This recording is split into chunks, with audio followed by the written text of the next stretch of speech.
السلام علیکم اسٹوڈنٹس، آج ہم پارٹ 1 کی اکنامکس پڑھ رہے ہیں اور اس پارٹ 1 کی اکنامکس میں ہم دیکھتے ہیں جو پہلا چیپٹر ہے اس کا نام ہے معاشیات کی نوعیت اور وسعت۔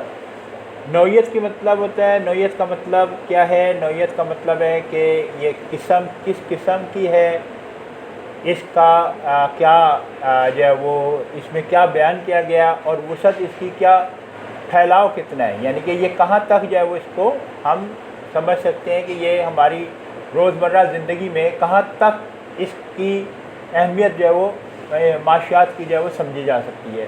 تو نوعیت قسم کو بھی کہہ سکتے ہیں، حالت کو بھی کہہ سکتے ہیں کہ کس حالت میں اکنامکس ہمارے لیے جو ہے وہ مفید ہے اور کہاں کہاں ہمارے لیے جو ہے وہ معاشیات جو ہمارے کام آ سکتی ہے، علم معاشیات سے ہم مستفید ہو سکتے ہیں، یا ہماری زندگیوں میں کس قدر دخل ہے معاشیات کے علم کا۔ ٹھیک ہے جی، تو اب معاشیات کو ہم نے دیکھا ہے کہ معاشیات کے جو ماہرین ہیں، ماہرین معاشیات نے معاشیات مضمون کو دو حصوں میں جو ہے وہ تقسیم کر رکھا ہے۔ نمبر 1 جو ہے اس کا حصہ جو ہے وہ جزوی معاشیات کا ہے، جزوی معاشیات کہلاتا ہے، اور دوسرا حصہ جو ہے اس کا کلی معاشیات کہلاتا ہے۔ ٹھیک ہے جی، کلی معاشیات کہلاتا ہے دوسرا حصہ اس کا۔ تو دو حصوں میں، دو بڑے حصوں میں معاشیات کو تقسیم کیا گیا ہے۔ ماہرین معاشیات کو اس کو دو حصوں میں تقسیم کیا ہے، ایک جزوی معاشیات اور ایک کلی معاشیات۔ جو ہم فرسٹ ایئر میں پڑھیں گے وہ کلی معاشیات سیکنڈ ایئر کی ہے، اور جزوی معاشیات جو وہ فرسٹ ایئر کی ہے۔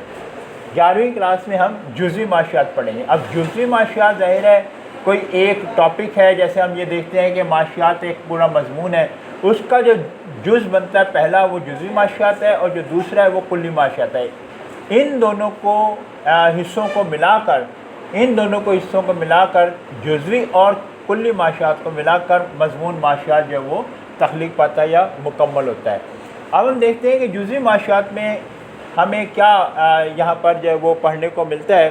اس کا ہم تعارف اس طرح سے کر سکتے ہیں کہ جزوی معاشیات کیونکہ ایک جز ہے معاشیات مضمون کا، اور اس میں جو ہے وہ ہم یہ بھی دیکھ سکتے ہیں کہ جزوی معاشیات میں ہم صرف اور صرف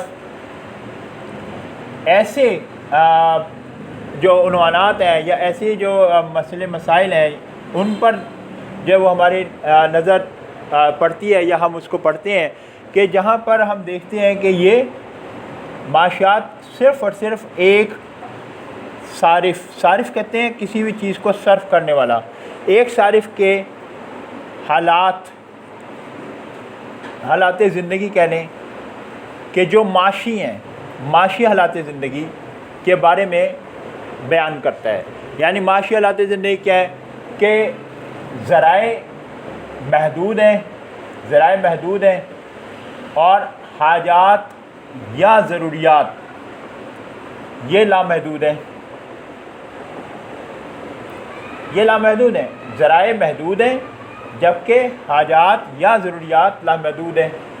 اب یہ ذرائع کیا ہیں؟ ذرائع ہم دیکھتے ہیں کہ ان حاجات کو، یہ جو حاجات ہمارے پاس موجود ہیں جو ہماری زندگی میں ہمیں محسوس ہوتی ہیں، ان کو پورا کرنے کے لیے جو ذرائع استعمال کیے جاتے ہیں ان کو معاشی ذرائع بولتے ہیں۔ وہ کیا ہیں؟ معاشی ذرائع۔ یہ ذرائع ہیں معاشی، یہ معاشی ذرائع بھی ہیں، اور ان کو ہم کہہ سکتے ہیں کہ غیر معاشی ذرائع بھی ہیں۔ اس میں ہم غیر معاشی ذرائع بھی دیکھ سکتے ہیں کہ ہیں، یعنی ہم اگر دیکھیں تو حاجات پھر دو قسم کی ہوئیں۔ حاجات کی اقسام جو ہے وہ دو قسم کی حاجات ہوئیں، ایک معاشی حاجات اور ایک غیر معاشی حاجات۔ یہ ہماری نمبر 1 اور یہ نمبر 2، یہ ہماری پہلی معاشی حاجات ہیں اور یہ غیر معاشی حاجات ہیں، یعنی کہ ایک معاشی حاجات ہے اور ایک غیر معاشی حاجات ہیں۔ اب ان دونوں میں فرق کیا ہے؟ معاشی حاجات اور غیر معاشی حاجات میں کیا فرق ہے؟ معاشی اور غیر معاشی حاجات سے مراد یہ ہے کہ ہم دیکھتے ہیں کہ نمبر 1 پر جو معاشی حاجات ہیں وہ کیا ہوتی ہیں؟ معاشی حاجات ان حاجات کو کہا جاتا ہے جنہیں پورا کرنے کے لیے ہمیں مادی لوازمات کی ضرورت ہو، مادی لوازمات کی ضرورت ہو، مادی لوازمات، لوازمات کی ضرورت ہو. یعنی مادی لوازمات کی ضرورت ہو سے کیا مراد ہے کہ ہمیں چاہیے کہ ہمیں چاہے وہ لوازمات جو ہیں وہ ہمارے روپے پیسہ سونا چاندی ہیرے جواہرات ہو جائیں، چاہے وہ ہمارے ضروریات زندگی پورا کرنے میں جو ہمیں سہولت مہیا کرتی ہیں، ہمیں آسائشات مہیا کرتی ہیں اشیاء وہ ہو جائیں، کچھ بھی ایسی چیزیں کہ جو ہماری زندگی کو بہتر سے بہتر سے بہتر بناتی چلی جائیں، ان ضروریات کا ہونا، ان اشیاء کا ہونا ضروریات کو پورا کرنے کے لیے وہ ضروری ہیں. ایسی اشیاء کو ہم یا ایسی حاجات کو ہم معاشی حاجات کہتے ہیں، اور ایسی اشیاء کے حصول کے لیے جو جدوجہد ہوتی ہیں وہ ہماری جو ہے وہ معاشی جدوجہد کہلاتی ہیں. وہ ہماری کیا کہلائیں گی؟ معاشی جدوجہد، معاشی جدوجہد کہلائیں گی. یعنی کہ وہ ہماری کوششیں، وہ محنتیں کہ جو ہمیں مادی لوازمات حاصل کرنے کے لیے ہم کرتے ہیں اپنی ضروریات زندگی کو پورا کرنے کے لیے، چاہے وہ دولت کمانے کی غرض سے ہو، چاہے وہ سونا چاندی ہیرے جواہرات کمانے کی غرض سے ہو، چاہے وہ آسائشات زندگی میں ضروریات یا لوازمات کو حاصل کرنے کے لیے ہو، یا جو وہ ہم کوئی بھی جدوجہد جو کرتے ہیں ان کو پورا کرنے کے لیے خواہشات کو، وہ معاشی جدوجہد کہلاتی ہے. اب دوسری ابھی ہم آگے بھی چل کر اس کو ڈیٹیل سے پڑھیں گے. دوسری ہماری جو حاجت ہے وہ ہے غیر معاشی حاجات. اب غیر معاشی حاجات کیا ہیں؟ غیر معاشی ذرائع سے غیر معاشی حاجات کیا ہیں؟ غیر معاشی حاجات نمبر 2 پر ہم دیکھتے ہیں غیر معاشی حاجات کیا ہیں. غیر معاشی حاجات کیا ہیں؟ وہ یہ ایسی حاجات ہوتی ہیں غیر معاشی حاجات. اب غیر معاشی حاجات کیا ہیں کہ ایسی حاجات کہ جن کو حاصل کرنے میں غیر معاشی ذرائع جو ہیں وہ شامل ہوں. معاشی حاجات کو حاصل کرنے میں معاشی ذرائع شامل ہوں گے، اور غیر معاشی حاجات کو پورا کرنے کے لیے غیر معاشی ذرائع شامل ہوں گے، جس میں ہم دیکھتے ہیں کہ زندگی گزارنے کے لیے، زندہ رہنے کے لیے ہوا، پانی، ٹھیک ہے، اور روٹی، یہ اس طرح کی جو ہمارے پاس ہے، سورج کی روشنی، ٹھیک ہے، اس کی حرارت، سورج کی حرارت، یہ جو ہماری ضروریات زندگی ہیں جن کے بغیر ہم زندہ نہیں رہ سکتے، یا ہماری زندگی کو مشکلات یا دشواریاں پیش آ سکتی ہیں، ایسی ضروریات ہماری غیر معاشی حاجات کہلاتی ہیں. اور یہ جو جن ذرائع سے حاصل ہوتی ہیں وہ غیر معاشی ذرائع کہلاتے ہیں.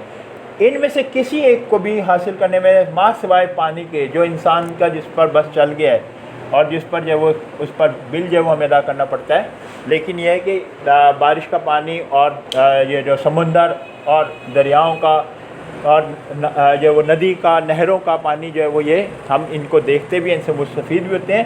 تو یہ جو ہوتی ہیں یہ ہوا، پانی، روٹی، سورج اور کی روشنی اور سورج کی حرارت، یہ سب کچھ جو ہے وہ ہماری غیر معاشی ذرائع سے ہمیں حاصل ہوتا ہے. یہ اللہ تعالیٰ نے ہمیں بطور نعمات عطا فرمائی ہیں، اس لیے ہماری یہ غیر معاشی ذرائع ہیں. اور یہ ضروریات ہمارے لیے جس قدر اہم ہیں تو ہمارے لیے یہ حاجات کا درجہ رکھتے ہیں. تو اس لیے ان تمام تر حاجات کو پورا کرنا غیر معاشی حاجات کہلاتی ہے. ٹھیک ہے جی. تو انشاءاللہ تعالیٰ اگلے لیکچر میں ہم اس کو مزید جو ہے وہ تفصیل سے بیان کریں گے. اللہ حافظ.